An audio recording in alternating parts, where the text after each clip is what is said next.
What's up, everyone? How you guys and gals doing? Welcome to the show. Yeah, we're on Insane Throttle's channel this time, man.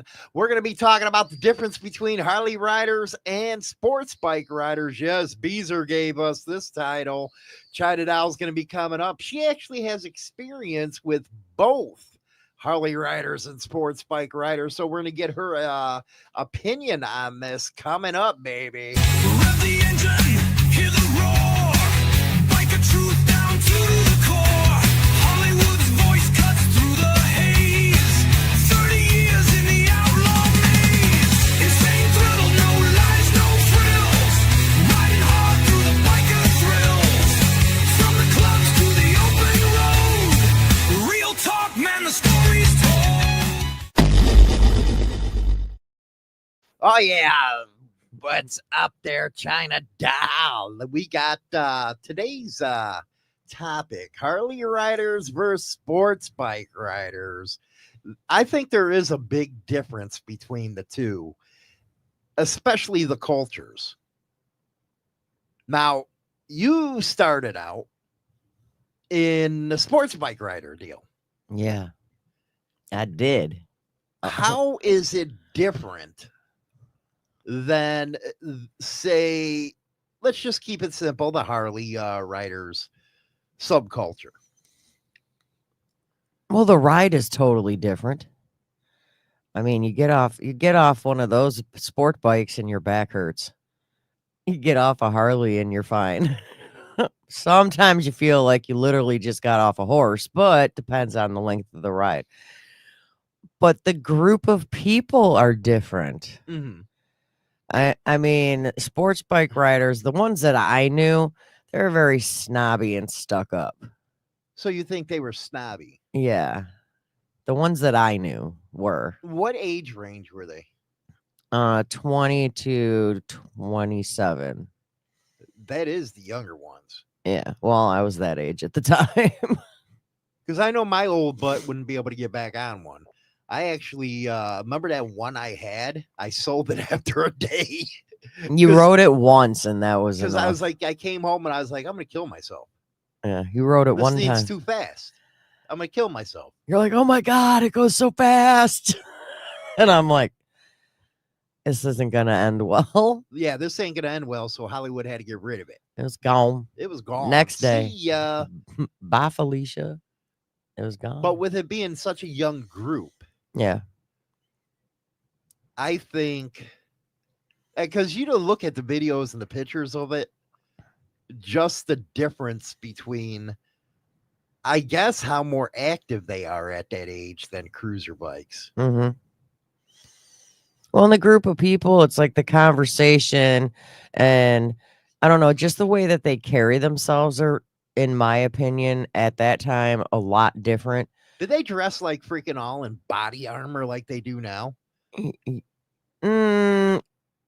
and they yes wore and no. helmets and Yes and stuff. no. Yes and no. It depends. The handful that I hung around with, they just did the helmets. They didn't do all the gear. Mm. They just wore jeans, t-shirts. So that kind of shows you, after 30-something years, really how the sports bike arena's changed Mm-hmm. compared to the way it was. It's like every time we went out for a ride, everybody was in jeans and a t-shirt and helmets. And that was it.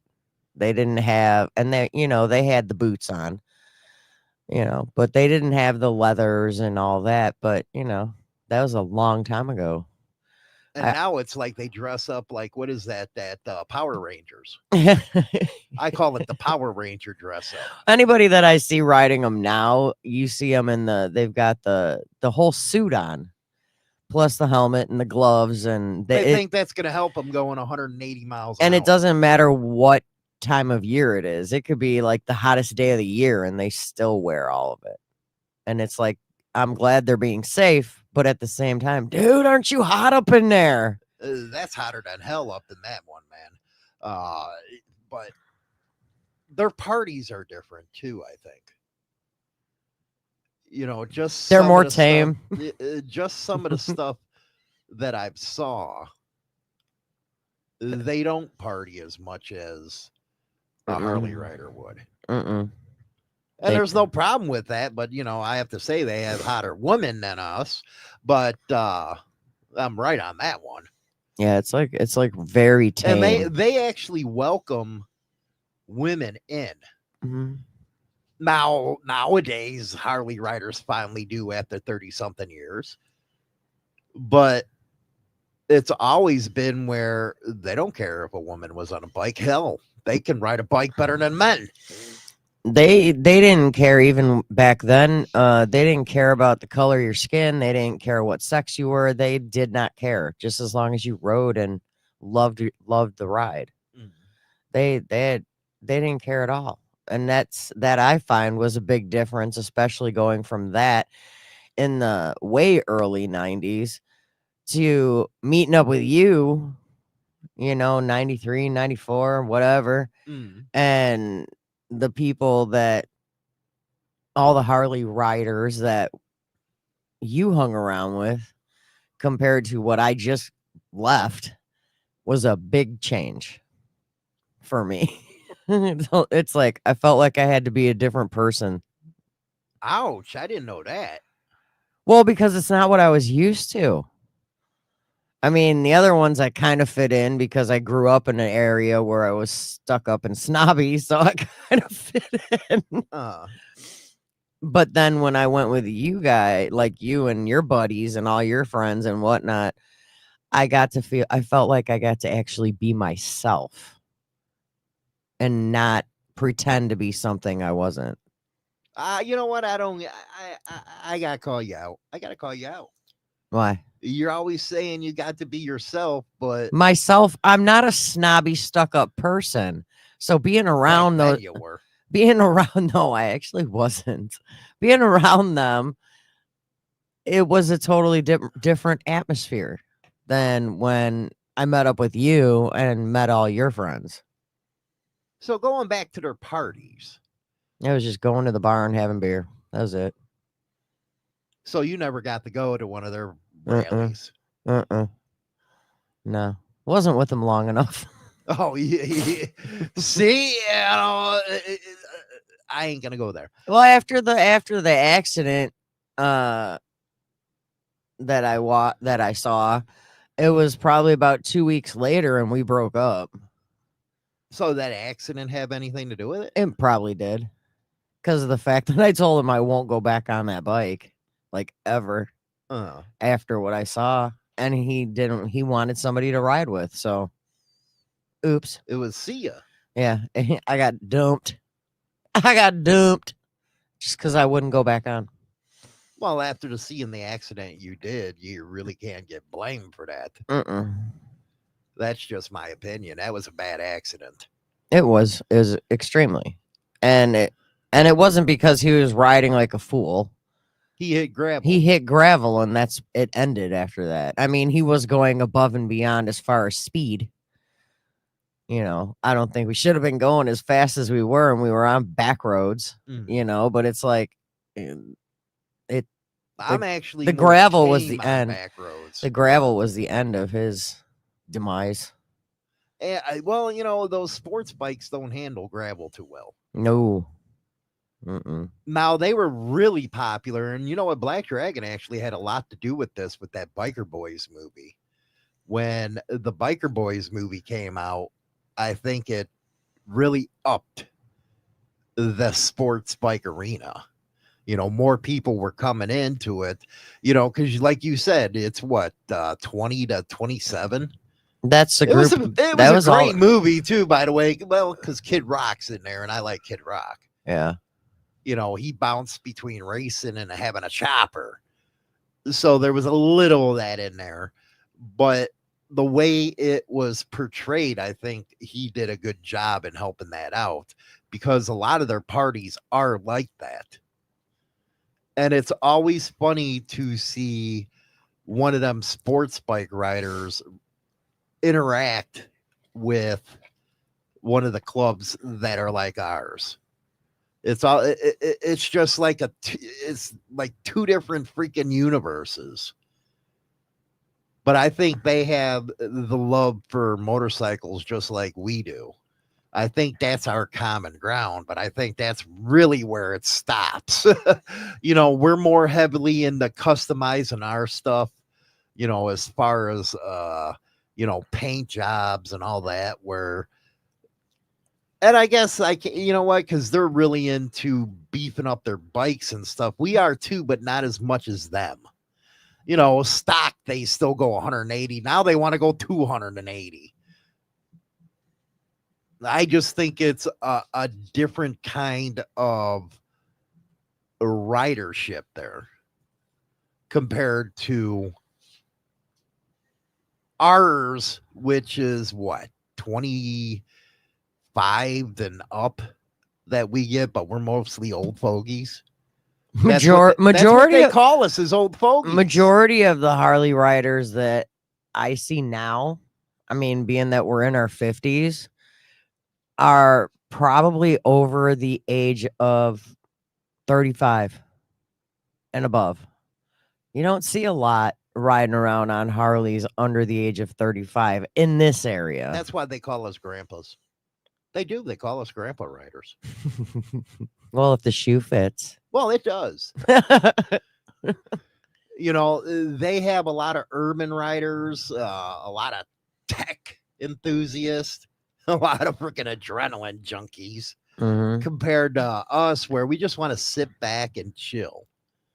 We do got a lot of fans of, the bagger racing and stuff, but they're more like it used to be in the beginning than, because we had the racetrack teams and stuff, and now they got all that stuff. It's funny how things come full circle. They want a motorcycle more in the technology, where we stick with Harley that don't know how to come out with any different type of models that are worth any crap. Well, I've noticed a lot of people that I talk to have gone from dirt bikes to crotch rockets instead of, you would think, dirt bikes to Harleys. They go, and I know, God, probably 2 handfuls worth of people that live in this town that legit went from riding dirt bikes and now they own sport bikes. Well, dirt bikes is pretty awesome if you get somebody into it young. And I can see the reason why they go to sports bikes is because of that adventure. Come on dirt bikes, they're jumping and all that kind of stuff. So they want to keep up that. They want to keep that high adrenaline. Yeah, they want to keep the rush. High adrenaline. Yeah, it's like they want that adrenaline rush, and they don't get that same feeling on a Harley. And I think that adrenaline rush is one of the things that really cause accidents, because they're too busy looking for that instead of just sitting back and cruising. But them bikes have never been made for freaking cruising. No, it's always been speed based. Those bikes, see, with me, man, I think they belong on a track and not the street, but that's just me. And people are going to give me all kinds of hell about that. But what do you need a bike that goes 180 miles an hour and up? What kind of bike? Why do you need something like that? I think that's just a disaster waiting to happen. Some of those Busas, man, oh my God, are they lightning fast? And it's just insanity for somebody to get on it. That's why they're called rockets, because they're rockets. They just shoot and go. Well, I've noticed that those on sport bikes, they got a lot more names for a sport bike than they do for a Harley. A Harley is just a Harley. Right. But you got the sport bikes where they got crotch rockets, rice burners, and what's up, Ride for Purpose, man? Welcome to the members only, man. It's nice to see you there. And it's like, what do you think? Okay, I know how Harley riders view sport bikes, right? most people, not all, but most people consider as Harley riders that they're just reckless on sport bikes. Yeah, they're squids. I learned that word yesterday. You learn squids? Yeah, from Oh, okay. Beezer. And I'm like reading it and I'm like, what the hell is a squid? There's more names for them, but yeah, they're squids. But I was And just you're like, right, Hardwire. That is a natural progression from dirt bikes to sport bikes, and then finally you want to get into the cruiser phase. yeah, after If they make it, but there. after a specific age, you know. Like I know somebody that's in their 30s and they're still, he Well- actually still owns like multiple dirt bikes and four-wheelers. Well, then he's an enthusiast. Yeah, but he does have a Harley too. Oh yeah, I owe a man, TT Beezer. I watched that. They're crazy out there. Holy cow, are they crazy in that race? Go ahead. No, he has a Harley as well. So he's got his moments when he just wants to chill. But then at the same time, he's got his four-wheelers, which he goes nuts on. And He's an actual motorcycle enthusiast. That's Yeah. awesome. and he every time his pickup truck pulls in the parking lot, you see you'll either see his dirt bike or you'll see a four-wheeler. Like Alex says, Harleys are super expensive and cost as much as car payments. He ain't lying. Well, I think a lot of people, that's why I think a lot of the younger riders go towards the sport bikes because they're not as expensive. And that's why you don't see, a 22-year-old most of the time going out and buying their first bike as a Harley because the sport bikes are less expensive. And I think Road Rage, that's another progression that you might see from dirt bike riders. They're going into the adventure phase. And I have to admit, man, bikes like the African Twin or the Pan America, those are pretty cool bikes. If I was a little younger, I'd be on them, but that is another direction that could be taken, is the adventure bike market, or like we used to call them, enduros. Man, is that going back 40 years? Enduros. Now, if you look at the sport bike riders and see how they view Harley riders, it's a total different side of the coin. Yeah, they're younger kids looking at us like, what the hell? Well, yeah, that like y'all are old school, and you got and y'all are stuck in the past. Well, they're right. We are. But you got to remember, those things weren't really popular back in the 90s. No. You hardly saw them. Mm. I think they really started gaining steam again after that movie Bike Riders. Not Bike Riders, but the hell, which Biker Boys. Biker Boys. I got the other one on my brain. I don't know why I that only movie was lasted- terrible. I only lasted did I or did I not only last 15 minutes with that movie? Dude, I would say more like 10. And then I over watched it. I watched the whole thing and I'm like, that was terrible. I don't care. It was terrible. I don't know why they wrote that movie. You're right, Stever. And most people nowadays didn't care what people rode. Man, is that a difference from the 1990s when it was, you see Hondas freaking up in trees getting banged on. It was crazy back then. But how do they look at us? Besides, hey, you need a cane, old man.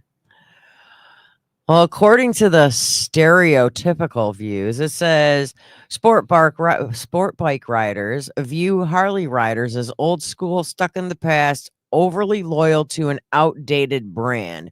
They see Harleys as slow, heavy, and technologically inferior. They're not lying. They are heavy as hell. Yeah.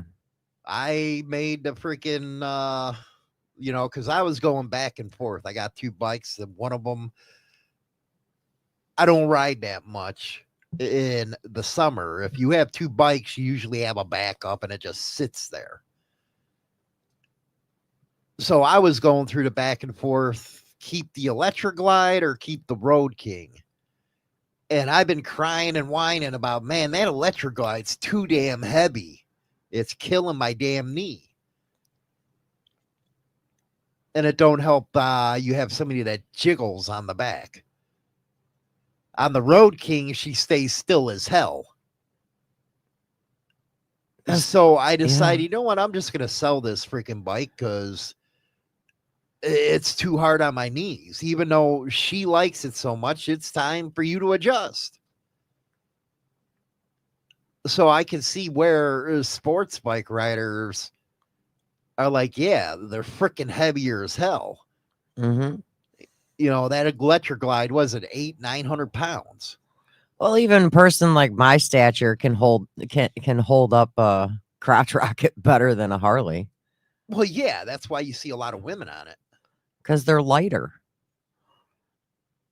Yeah, they're like little paperweights to me. I mean, I don't know how you guys can go on long rides on those because my back would be killing me. My back was killing me just from going from Bartlett to Sycamore, and we didn't even make it all the way there. Well, that's the one of the other differences is they don't ride like we do. No, They don't go far at all. they just want to get there. It ain't about enjoying the ride. It's about getting from point A to point B. I mean, that's how I viewed it. That's how I viewed it. Difference between the two. And that's how I viewed it because the whole point of going where we were going was there was this big thing going on at Sycamore Racetrack. And it was Mother's Day. So everybody just wanted to hurry up and get there to get to the event. You know, I didn't even get to like enjoy like looking around and catching the scenery, and I didn't get to enjoy the ride. It was just about getting there and doing what we needed to do. Where when you and I go out on the bike, I get to enjoy the ride. I get to look around. I get to check out the sights, take video, take still shots, and well, that's just something you can't do on them bikes. There'd be, in my opinion, the way you got to sit on one of the backs of those bikes, there is absolutely no way I'd be able to hold the phone and take video or photos without falling off, without fearing that he's gonna hit a bump and I'm gonna go flying off the back. There'd be no way. It don't look like a comfortable ride for a passenger, I tell you that. I mean, it's probably more comfortable in the front, but in the back, you feel like you got very little space to sit. And I was a little bit bigger back then than I am now, so it was like even more uncomfortable. But I don't know. I'm more for the comfort than hurrying up and getting somewhere. I don't know. Even if you were at that age. Yeah, it's like I thought it was cool because I was on the back of a bike, but yet I didn't enjoy it. Do you know what I mean? I didn't get to enjoy the ride. It was just it wasn't enjoyable, and it was very painful getting off the bike. And I don't think, well, I don't know. I think Harley riders and cruiser riders have more loyalty to their brands than the younger kids. You know, they'll jump around from Hondas, Kawasaki's, Suzuki's just to get the next faster bike. Where Harley riders, they really are stuck on their brand. Well, now I'm not stuck on just Harleys. I like them all. No, I mean, I'm not into the Rockets. I know you've said recently, like you wouldn't even care if you had like a Gold Wing or a Boulevard. You know what? I kind of think that's in my future, a Gold Wing, because I'm getting old. Or I want to ride. or the Boulevard. Oh, Boulevard's one of my favorite bikes. I mean, I always compared the Boulevard to the big bike out there, to Big Red. Yeah, it was like the same kind of ride. The only difference was, I think that you're more into the comfort of the ride. That's why you like Big Red compared to Pig, as I call her. The pig, because that one takes gas more often. That thing just sucks it, baby. But that motor's so built, Yeah. you know, it's not really the speed that I have for that bike. It's not as heavy on me. And see, that's what I find that's weird, because I mean, I can't hold up either bike. I've tried. I can't. I don't have the upper body strength and maybe not so much the leg strength anymore. But it's like, though, both those bikes I consider extremely heavy. But when you look at the bikes, just looking at the appearance of both your bikes, you would think that the Road King would be the heavier of the two, and it's not. No, it's light as hell. It's light as a feather. But you wouldn't get that assumption by looking at it, because the Road King, you see more chrome, you see more you see more everything. And it's like, I don't know, I always thought that one would be the heavier of the two, and you're like, no, it's definitely not. Whether you're by yourself or I'm on the back, you're like, it's definitely the lighter one of the two. But you don't get that by looking at them. See, your mom's house owns 4 Harleys, 1 Goldwing, and an R1. And I bet that Goldwing is the best riding bike out of all of them. Probably. They don't call them Cadillacs of the road for nothing. You can't hear the damn things, but if you're going 1,000 miles, you're hitting that iron butt freaking deal. Now, do you think sport bike riders are correct when they say that Harley riders have too much emphasis on conforming to a specific biker identity? Oh, hell yeah. Oh, my God, yeah. They do try to conform hardcore. Why do you think you see it all over the net? Well, is he a real biker or not? It's like, are you crazy? You're riding a motorcycle. What do you care? Well, you can tell there's a difference with that. That people want to conform so bad that it is kind of ridiculous. It defeats the purpose, because the biker don't care any damn way. Now, do you find, personally speaking, from your point of view, any guy that gets on a Harley, we're not thinking age, okay? Right. We're thinking the person. Do you see them as, okay, and this probably might be for the younger generation, but when they get on that bike, they are a totally different person than when they're not? Oh, yeah. They go from, actually, it's kind of sad. They go from being somebody who just enjoys something, an adrenaline junkie, to I want to be a badass. That's what they go to. And I don't know why. I never understood why people just can't be themselves. That's just me. It's like there's a total switch that goes on. Well, it's like anybody that I've seen that gets off of a Harley, all of a sudden their chest puffs out and they're walking like they're bigger than what they are. Steve, it's funny, when I was 17, swore I would never own a Harley. Loved the sports bikes, but then I became a man. He might be onto something, though. I guess as you age, you become more wiser to the fact that speed can kill you. Beezer, he went from a rocket to a Goldwing, then a Harley, where now, like I said, I'd get a freaking Goldwing in a heartbeat. But I've always been more on loving all bikes other than just one.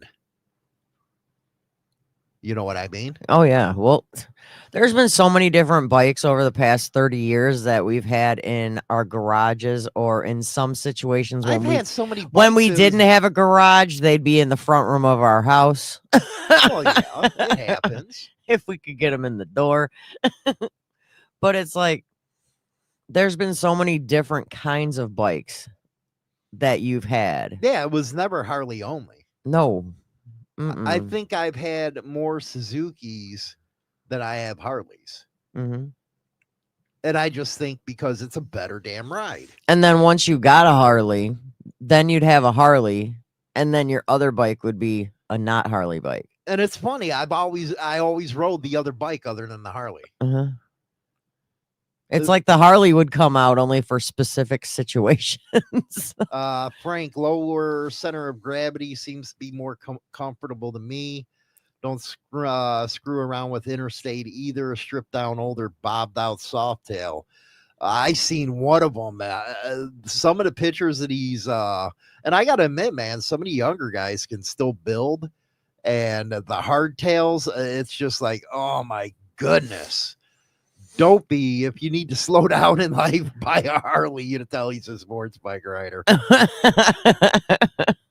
But he's right. It's like a biological change in a guy. It's like, okay, it's time to stop this. Okay, now here's a question. You have two brothers. What do they both ride? Oh, they both ride freaking Harley. Okay, you had an older brother. What did he ride? Oh, he died on a rocket. It was all about the rocket. So here's my question to you. I can't ask your brothers because they're not here. But my question to you, dealing with what you dealt with your brother having a rocket, do you think that's why you went Harley? No, I never liked them. Because I know my dad had a freaking bagger at the time. And I know, because I know you've been on the back of your brother's bike. Yeah, you when used I was to be 15 years old. Yeah, when you were 15. But your dad always had Harleys. Yeah. And your dad's friends all had Harleys. I think it was more, well, you got to remember, and we're talking back when you were 15. No, even before then, when I got, you met him, Sharon's husband, Russ. Yeah, I have. 2 outlaws coming down our street as a kid. And that always stuck with me. So having a sports bike was never in my future. When you're 10 years old and you see something like that, you're not coming back from that. So basically, since you were 10, you were always had your eye on the Harleys. Always.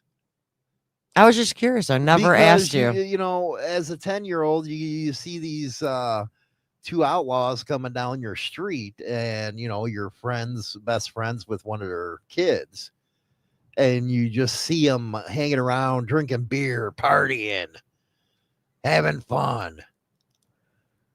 You got to meet him, and he's 80. Yeah, he's an awesome guy. So for me, sports bikes, yeah, they were never in my future. Do I knock them? Yeah, because you ride like idiots. You know, who needs to be going, 100 miles an hour down a highway on a wheelie? Maybe I look at that as disrespectful, insane. But it might be age. I don't think it is age, because I think you looked at them the same way in your 20s. I think I did. No, I know you did. Because I was there. Right. You've always looked at them that way, as adrenaline junkies. Most of the ones that we've seen, they drive stupid. Which, like you said earlier, some of those riders on the sport bikes, not all, because there's a lot of them out there that are respectful, but a lot. I don't know, but most of them that we've ever seen, they're the idiots going down like the highway doing wheelies and swerving in and out of traffic, and I don't know how many times I've been on the back with you on the Harley going, there's an accident waiting to happen. Just because of how they go by. When one of them rockets pull up against the freaking Road King. Yeah, I think it's funny. and in those situations, I wish I was at home in my bed. Because why? Because you feel you need to keep up. and I can pass them. And with you that can, motor. and you can keep up, if not go past them, because eventually they go, I'm done. I give up. Because they were like trying to show off and you outride them. Well, that's just like when I had that lowrider and you were behind me in the truck. Yeah. And that cop pulled up next to me. Dude, that was priceless. Was it or wasn't it priceless? China Dollar tell you what happened when I come back. Don't forget Power and Betrayal out right now on Amazon. And don't forget to join members only. You'll get the biker angle over on Sundays. That is a good show, man. The members get to sit with us, talk with me and Black Dragon, and we have fun.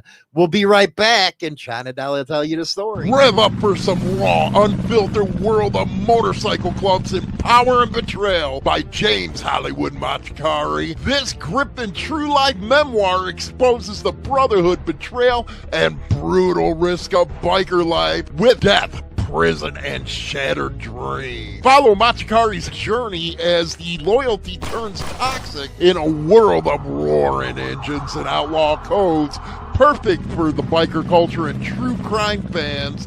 This is a real story. Grab your copy today. Join the insanity by becoming a member of the Insane Throttle Club. Get hundreds of members-only videos and hundreds of hours of members-only content. We have 3 affordable levels: Hang Around, Prospect, and Full Patch. Each level will help support each channel and all of our biker content. Get content of interviews with the who's who in the motorcycle and biker lifestyle scene. Subscribe on the Insane Throttle YouTube channel now and get access to the members only today and become part of the insanity. Rock on. Okay, I admit it was a little stupid, A little. but when he pulled up to me, At the stoplight. racing that engine, And we're I said, okay, one of two things are going to happen here. I'm going to whoop his ass, you're going to jail. or I'm going to jail. And I just said, screw it. And she's sitting behind me. Just shaking my head. No. And my kid was in there too. No, don't do it. Don't do it. You knew something was about to go down. I'm like, this is not going to end well. And here's me going, I can't videotape this because it's a cop. And he's going to bust me with my phone. Because I'm not doing that again. That lowrider was quick. So we get to a stoplight, and he's the front in the fast lane. And on the right-hand side of us is a county cop in an SUV, revving his engine. And That was mistake 1 for him. and all you see is Hollywood look over at the cop and just like eyeball him.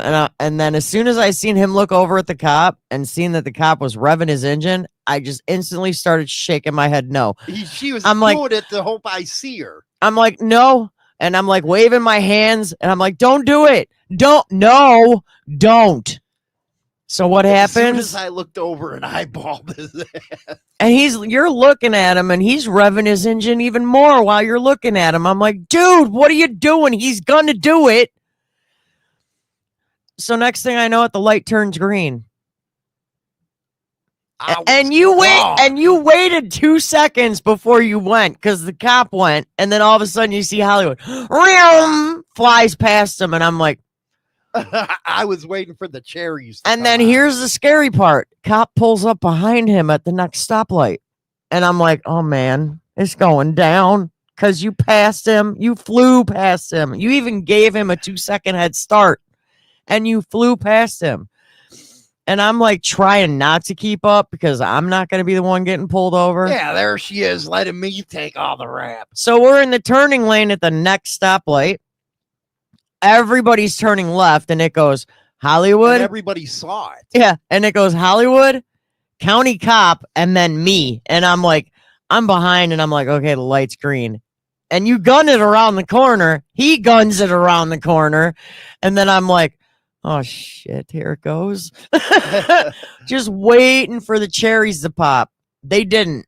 He gets to the next light, actually waves at you, and turns to go to the gas station. And I'm like, been beat. and then the best part was it's actually a county cop that comes into where I'm at all the time. And yeah, you're right, Steve. She made fun of me him. The fall guy. It wasn't my fault he revved the engine at me. That's just like an automatic challenge to a biker. I'm gonna beat him or I'm going to jail. And you beat him. You did. But then they came in and taught, and because you work up at a place where they come in. Yeah, and they all knew about what happened. And the funny thing is I knew who it was, and I was like, I knew who the county officer was, and he came in and I made fun of him. And he's like, "You were there?" I go, "Yeah." I go, "That was my old man." And I go, "And I was behind him." But I did give him a 2-second head start on me. You did. Just to give him a little shot. And I'm thinking, man, I thought you cop cars are fast. And you're like, "Oh, that SUV ain't that fast." And I just go, "Dude, he whooped you." I made fun of him for like the next 3 times I saw him. And then it was funny because then other county officers I saw were actually talking about it, and they were making fun of him. And imagine if I was on the Road King with that race. And I was just, I thought it was hilarious. But at the same time, I'm like, he's going to jail. You're right, Steve, man. If somebody pulls up to you, and I don't care if it's a cop either, if they're revving that engine, it's go time. I don't care if you're a cop. I'm hitting it. That's just, well, I think that's, I can't say that because, sports bike riders are the same way. They'll race cops in a heartbeat. They'll outrun cops in a heartbeat. My favorite is I was actually going down one of the main roads around here. God, probably, it was last summer. And I was coming back from the grocery store and I seen a crotch rocket pull up next to a Harley at a stoplight. And that crotch rocket was revving his engine next to that Harley. And they gunned it off the line. And surprised, I don't remember for the life of me what kind of Harley it was. It looked like your Road King. Like very similar to your Road King. Most and let's just say the crotch rocket didn't win. Well, most Harleys, man, they come stock with beefed up engines nowadays. 117s, what do they got? A 131 now? Rocket's not taking them. Why you need that much? That's just like when I bought the Road King. I was like, man, why did he do this engine, man? It's just, the dude went. I bet he put at least $15,000 into that engine. Probably, at least. Probably. I was like, man, what you need all that for? I was just shocked because Harleys can really take it quick off the line compared to other bikes. I think when it comes to any racing, I think it has to do more with a rider than it has power. I think you're right on that, to be honest with you. The knowledge of the rider and what their bike can do. Where to hit your RPMs, what path you want to take, what line is going to be the fastest for you. And how much wind blowback you're going to get, how to position yourself on the bike. And I think a lot of it has to do too with the experience of the rider and how long they have ridden. Because when you pull up next to somebody, which when you hear pipes, I listen like big time. And we've pulled up next to other riders at stoplights and stuff that are on Harleys. You wave, you nod, whatever. And then when everybody goes and like when I'm riding with you, I can't tell when you switch gears because it's so smooth. Okay. Because you've been riding for so long that it just goes. Right. But then you got some of these. I don't have a pause in between my shifting. No, it's just so smooth. Like I can't sit here and go, okay, you switch gears. I don't even know because it's such a smooth ride, because you've been riding for so long, you have such experience with it. But then one of the times when we pulled up next to somebody, I could totally tell when he was shifting gears. Must have been not experienced, or not, not Or they an didn't know average, the bike. or they didn't. Exactly. That could have been the case too. But it's like, you can tell, like, when you pull up with people, who's more experienced, who knows their bike better, when you're around a bunch of bikes. And it's like, that's the first thing I notice, is I can hear other people shifting sometimes where I can't tell when you do it, because it's so smooth. And it's the same thing with people that drive stick. The newer people that are driving stick, you can There tell. ain't even any stick left. Oh, there's some. I know a lot of people that drive stick now. But they're more, it's older. Now it's that automatic stick. Well, which is what I have. And I got that in my freaking Volkswagen because I got that luxury model where I could just pop it on the wheel. But the funny part is like with my Jeep, if I have it in stick mode, I always use my foot like there's a freaking clutch, and there's not. It just is. Well, what surprised me after all those years is I had a Class A and I let it lapse because I wasn't using it. But then when I went back and got it again, they didn't have any stick trucks. It was all automatic. I was lost in an automatic semi. I was just lost. I was like trying to shift it with my foot instead of letting it shift itself. Now, what I'd like to see when the show is done, I'd love to see in the comment section after the show, your first bike and what you have now. I went from a 77 Bonnie, man. Kickstart only. 77 Bonnie. I threw apes on the damn thing. Took the baffles out and just went. And now what you got in the garage? Now what I got in the garage is freaking souped up CVO Road King and a dresser. Geezer Glide. Big difference, isn't it? It's a huge difference. Have you ever sat and really thought about what you started with I and never up sat until and thought now? about that. It's a big change. There's, how many people that are probably in the chat right now that started out on a sport bike and went to a Harley? There's still some in like Moto Go. What was it? 2000 First bike, 2000 Honda CBR 600 RR. Jason was a 2005 SL STC. And now look what Moto's got. Now he's got a Road King. I gotta admit, man, the Road Kings are badass. Third gen. So are the Fat Boys, man. I like the Fat Boys too. 3 third gens. Don't be that Nighthawk 450, man. Now he has a GSX R750. 3 third gens, 98 CR 250 dirt bike, a 2011 Road Glide Ultra. Dirty Knobs, he had the 73 Bonnie. And Yeah. now a 50-year-old woman.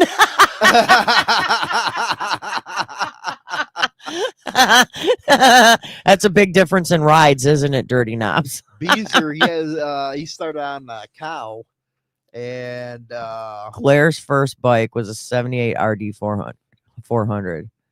see, it's amazing how everybody goes from that type of bike into the Harley. Morbic 2024 Tri-Glide Ultra, and now a 2017 CVO Breakout.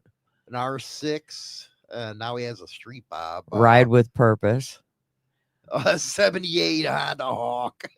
Now a 22 Road Glide with a Stage 3. Damn, he has Stage 3 on that thing, man. Steve Posey started on a 74 Yamaha RX 500. Now ride But a do you notice how they 2002 go Road King. towards the cruiser bikes? Yeah. And and I think you know what, they really don't lose that much speed. If you say go to a freaking 117, you're still freaking there. I mean, the look speed. at the difference from what all these guys started with to what they ended with. There's a There's big that difference. progression right There's a there. big difference in what they started on and what they have now. Big And how much progression. you want to bet? 17th Street Guide special with a stage 2. Holy crap. And how much you want to bet? Y'all look back now at the bike you first had and probably wish you still had it. Oh my God, do I kick myself in the ass every day? I should have never sold that Bonnie. You know how I bought it for $600 freaking dollars. That thing's worth $1 million almost, I bet. You know, not $1 million, but It's probably worth at a least good penny. you know, the way it was sitting, $7,000 or $8,000. Yeah, but could you do I a couldn't- kickstart I now? couldn't do it. Not today, no. I no, no. But I'd let it sit in the living room. Kind of like I had that Triumph chopper in the tattoo studio. Yeah. I just let it sit there, even though I'd love It was ride. basically more for show than it was for It ride. was all show, Yeah. but you know, It was all for photo shoots and right screw plan Triumph choppers, man. They were just, I think those choppers were a lot more special than say a Harley. When you had a CB, even a CB 750 with the Hondas, they were special kind of choppers. You know, my goodness gracious, it was something back then. a Twisted Glide. My first bike was as a wee lad was a YZ50. YZ50. Anyway, I'm going to take China Doll off. She'll see you on Monday. I'm going to go over the deal with, you know, people saw that I posted yesterday our official positions when it comes to MCs contacting us. And if you want to get your own story out and stuff, you know, that caused a little what the hell Hollywood type of deal. But like I said before, Insane Throttle is down the middle. We're not going to be shilling for anybody because that just takes away our credibility as a site. And a lot don't know that we are consultants for, you know, major, like we did that big story with Fox News with Harley-Davidson and stuff. So in order to keep credibility, we're trying to go right down the middle. Our official policy is if the clubs want to get their side of the story out, we're only communicating with people that can talk for the club. You know, a lot of times we get like yesterday, I got 1 million people trying to tell me one way or another a club's official position. Most of the, we don't do, hey, I talked to this guy, or I had a lot of people call me. I don't do that stuff. You know, most of the time it's like they don't know exactly what's going on any damn way. When you see a lot of people do that, they're just, you know, acting like they got all this clout and stuff like that. And that's just not what we do as Biker News. So we only communicate with people that have actual positions of power. If it's the big clubs, we just talk to nationals, internationals for their opinion. We will accept press releases. So if a club wants to just send a release to us, we'll put that on air for them. If a club doesn't do a press release or have an officer contact us, we're forced to go with the media's angle on it because we don't have their side. And we don't do these off the record type of deals or unidentified sources. We don't do that stuff. If a club ain't willing to throw us a press release or contact us to get their side of the story out, we just go with what the media provides because we're in a position now where when you have major news media contact you for, you know, doing different types of collaboration, we're not going to ruin our reporting standards on that. We also don't participate in programs anymore, like Vice TV. They were bugging the hell out of me and Black Dragon to do a show for them, and we don't do that kind of stuff because after the National Geographic Badango, where they cut everything I said and just put 2 seconds up of what I actually said, was messed up. They cut everything up and then they put it together. They manipulated the audio on me. So we don't do that kind of stuff anymore, but we just wanted to let you know that is our official position, how we deal with clubs. It's none of this I talk to this person or that person, because on a daily basis we must, covering our stories, and Dragon gets the same problems. On a daily basis we get contacted by people that claim they're in clubs, or they might be in clubs but they're so low level that they can't speak on clubs. Well, this is what really, I don't want to hear it. You have to get somebody that can speak for the club. It's that simple. But anyway, that's the show for today. Don't forget to join the members only. You get a lot of benefits, man. Rock Join on. The insanity by becoming a member of the Insane Throttle Club. Get hundreds of members-only videos and hundreds of hours of members-only content. We have 3 affordable levels: Hang Around, Prospect, and Full Patch. Each level helps support each channel and all of our biker content. Get content of interviews with the who's who in the motorcycle and biker lifestyle scene. Subscribe on the Insane Throttle YouTube channel now and get access to the members only today and become part of. Welcome to 1990 Chicago, where trust is a trap and betrayal runs deep. The Betrayal Chronicles real-life book series by James Hollywood Machikari drags you into the middle of the biker underworld like never before. In Power and Betrayal, a kingpin rises and falls in a storm of drugs and deceit. Then Brotherhood and Betrayal throws you into a fight for loyalty where every choice bleeds. Get the Betrayal Chronicles series now with grit, guilt, and redemption on every page. Available on Amazon and everywhere books are sold.